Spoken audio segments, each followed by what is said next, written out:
Assalamualaikum warahmatullahi wabarakatuh. Kembali lagi di Aldino Channel. Bersama saya Wahyu Aldino, petugas penyuluh Koperasi Lapangan Kabupaten Bungo, Provinsi Jambi. Di video kali ini saya akan menjelaskan secara singkat tentang Peraturan Menteri Koperasi Nomor 19 Tahun 2015 tentang rapat anggota koperasi. Sebelum saya mulai, jangan lupa klik like, subscribe, dan share. Terima kasih. Baik, di video ini saya menjelaskan di mana rapat anggota koperasi merupakan pemegang kekuasaan tertinggi. Hal ini tertuang di dalam pasal 22 ayat 1 Undang-Undang Nomor 25 Tahun 92 tentang Perkoperasian. Dalam rapat anggota koperasi wajib dilaksanakan paling sedikit 1 kali dalam 1 tahun buku, khususnya untuk meminta keterangan dan pertanggungjawaban pengurus dan pengawas dalam melaksanakan tugasnya. Hal ini tertuang di dalam pasal 26 Undang-Undang Nomor 25 Tahun 92 tentang Perkoperasian. Selanjutnya, adapun wewenang dari rapat anggota koperasi menurut pasal 23 Undang-Undang 25 Tahun 92. Pertama, untuk menetapkan anggaran dasar. Kedua, menetapkan kebijakan umum di bidang organisasi, manajemen, dan usaha koperasi. Ketiga, untuk menetapkan pemilihan, pengangkatan, pemberhentian pengurus dan juga pemberhentian pengawas. Keempat, untuk menetapkan rencana kerja, rencana anggaran, pendapatan dan belanja koperasi serta pengesahan laporan keuangan. Selanjutnya, di dalam wewenang rapat anggota yaitu juga untuk menetapkan pengesahan pertanggungjawaban pengurus dalam pelaksanaan tugasnya serta pembagian sisa hasil usaha. Wewenang yang terakhir adalah untuk penggabungan, peleburan, pembagian, dan juga pembubaran koperasi. Mengenai wewenang dari rapat anggota, dalam pasal 5 ditambahkan 2 poin, yaitu untuk menetapkan, meminta keterangan dan mengesahkan pertanggungjawaban pengawas dalam melaksanakan tugasnya, serta keputusan lain dalam batas yang ditentukan di dalam anggaran dasar. Selanjutnya, mengenai hak suara anggota koperasi, dalam pasal 24 disebutkan rapat anggota koperasi primer harus dihadiri anggota yang tercatat dalam daftar anggota dan setiap anggotanya mempunyai 1 hak suara serta kehadirannya tidak dapat diwakilkan. Dan rapat anggota koperasi sekunder, hak suara ditetapkan secara proporsional sesuai dengan jumlah anggota koperasi yang menjadi anggotanya dan tercatat dalam daftar anggota serta diatur di dalam anggaran dasar. Adapun persyaratan mengenai rapat anggota yang diatur dalam pasal 9 yaitu: pertama, rapat anggota wajib dihadiri oleh anggota, pengurus, dan pengawas. Kedua, rapat anggota koperasi primer wajib dihadiri oleh anggota yang tercatat dalam daftar anggota dan menandatangani daftar hadir. Ketiga, rapat anggota koperasi sekunder wajib dihadiri oleh wakil-wakil yang mendapat mandat tertulis dari rapat anggota. Keempat, penyelenggaraan rapat anggota adalah pengurus atau panitia penyelenggara rapat anggota yang dibentuk oleh anggota yang diatur dalam anggaran dasar rumah tangga. Yang kelima, wajib menetapkan pimpinan dan sekretaris rapat yang berasal dari anggota dan bukan berasal dari pengurus atau pengawas untuk memimpin jalannya rapat. Selanjutnya, quorum rapat anggota juga diatur di dalam pasal 10 Permenkop 19 tahun 2015 bahwa quorum dalam rapat anggota harus sesuai dengan peraturan perundang-undangan dan dimuat di dalam anggaran dasar ataupun anggaran rumah tangga dengan ketentuan sebagai berikut. Pertama, rapat anggota dinyatakan quorum apabila dihadiri sekurang-kurangnya setengah plus 1 dari jumlah anggota yang tercatat di dalam daftar anggota. Kedua, rapat anggota luar biasa dinyatakan sah apabila disetujui paling sedikit 2/3 dari jumlah anggota yang tercatat dalam daftar anggota.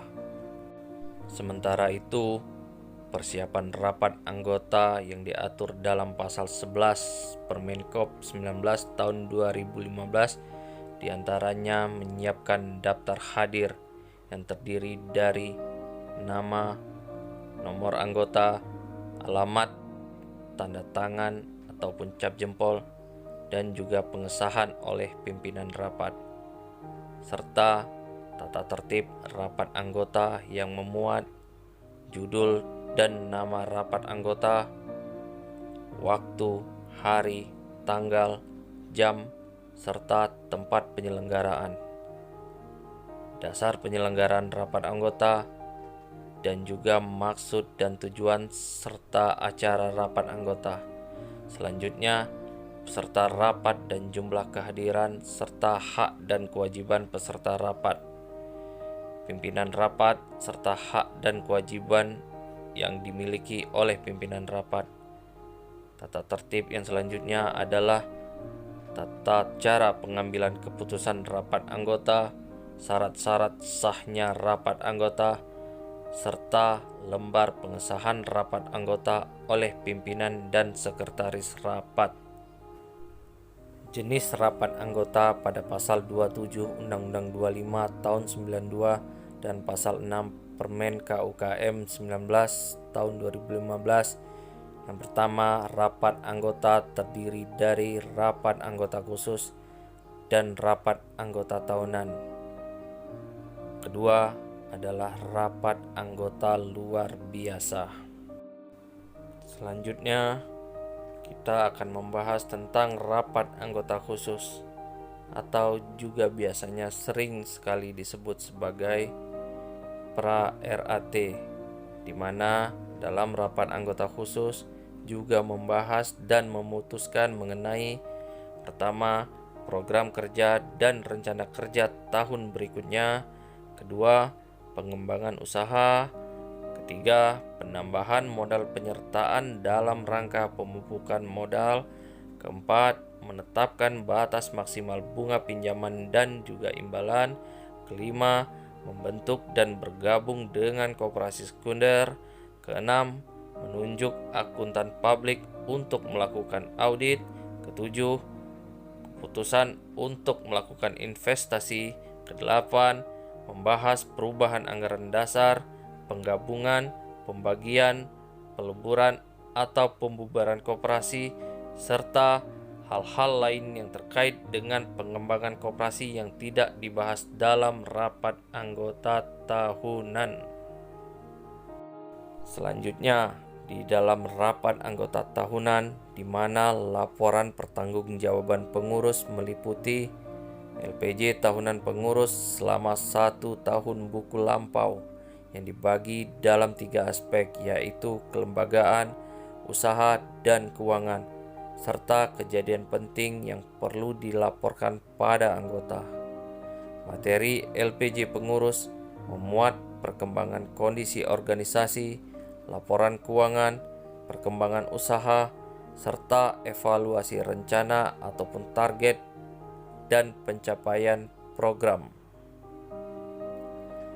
Masalah-masalah lain terkait pengembangan koperasi yang diajukan oleh pengurus ataupun para anggota koperasi pada rapat anggota tahunan.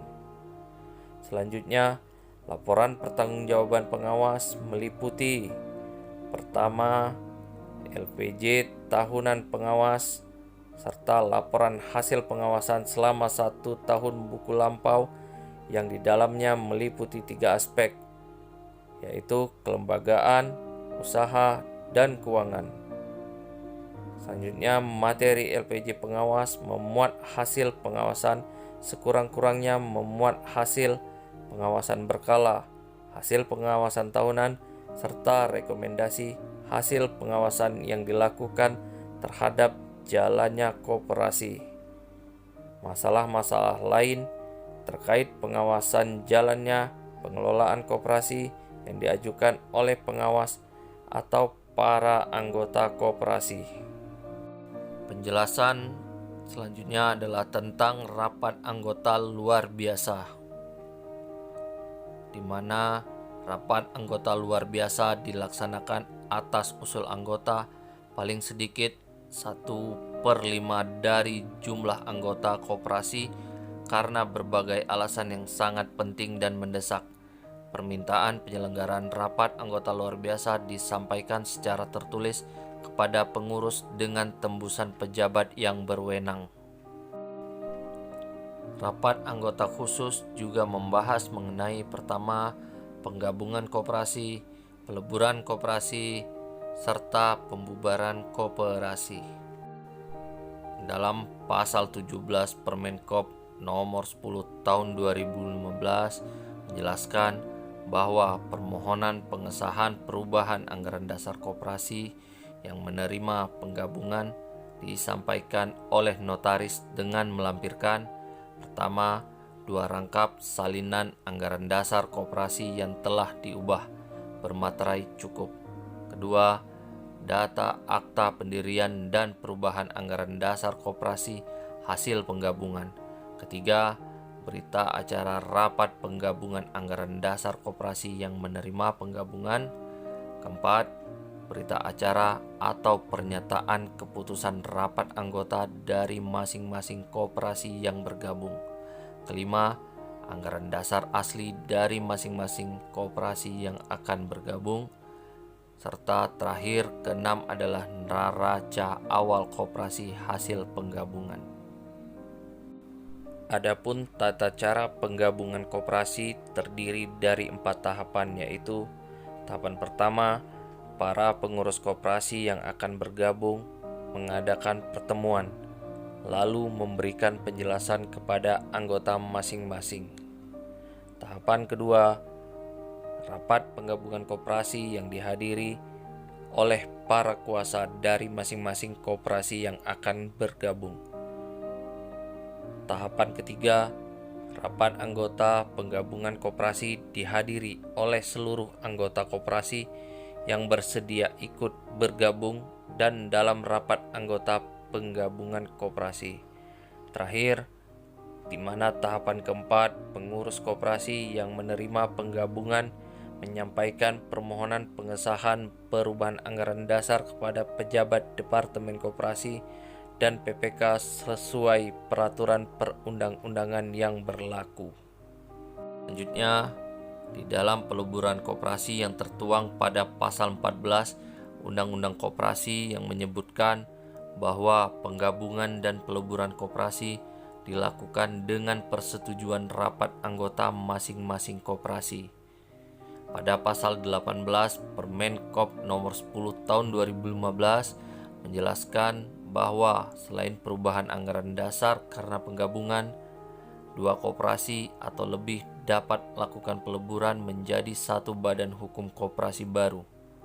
Pengesahan akta pendirian koperasi baru dilakukan sesuai tata cara pembentukan koperasi dengan tambahan lampiran berupa 2 rangkap anggaran dasar koperasi dan bermaterai cukup, data akta pendirian dan anggaran dasar koperasi hasil peleburan, berita acara pelaksanaan peleburan, berita acara atau pernyataan keputusan rapat anggota dari masing-masing koperasi yang dilebur, serta neraca awal koperasi hasil peleburan.